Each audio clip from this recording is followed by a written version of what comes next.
Johanna Ngouan, je suis professeure de français au collège Myriam Makeba, un collège intercommunal Aubervilliers, Saint-Denis.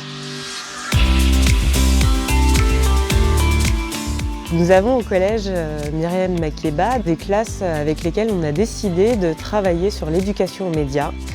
Et on a décidé de faire tout un reportage sur les JO et sur l'égalité filles-garçons dans le sport. Les sujets présentés dans le JT viennent des élèves. Au départ, pour eux, hommes et femmes avaient le même public, avaient exactement les mêmes primes, avaient le même salaire. Et une certaine indignation est sortie de toutes leurs recherches parce qu'ils se sont rendus compte que c'était pas vrai du tout et surtout qu'il y avait une différence énorme. Donc les élèves ont essayé de trouver des solutions et se sont pas démontés non plus, ont posé des questions par exemple aux membres du comité d'organisation des Jeux Olympiques. Et ce qu'ils en ont retiré, c'est que eux-mêmes vont s'intéresser en fait plus au sport féminin et ont envie de donner un peu plus de crédit au sport féminin.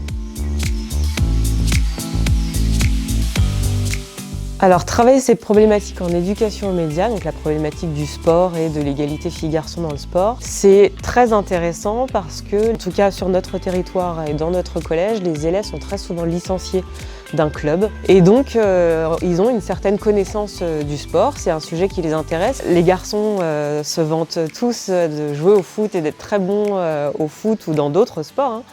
Et les filles se vantaient moins, alors qu'au sein même de la classe, on s'est rendu compte qu'il y avait une élève championne départementale d'un sport de combat, c'était il me semble le karaté, pas mal de footeuses dans la classe et en fait elles ne se mettaient pas en avant. Et ça a changé aussi leur rapport quand il fallait par exemple choisir les équipes en EPS. C'était la première fois que je menais ce type de projet d'éducation aux médias. Ce que j'en ai tiré, c'est une nouvelle connaissance de mes élèves, déjà. C'est-à-dire que j'avais quasiment les mêmes a priori qu'eux.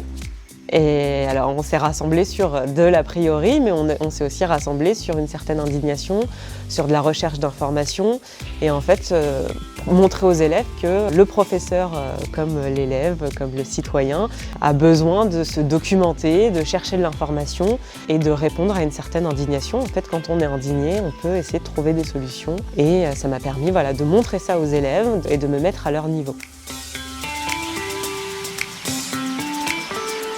D'un point de vue pédagogique, déjà on apprend à se mettre en danger, on apprend à chercher en même temps que les élèves parce que le sport c'est pas forcément mon sujet de prédilection. Ça permet déjà de toucher à des sujets de société qui sont quand même assez larges et que ça permet aux élèves de développer vraiment leur esprit.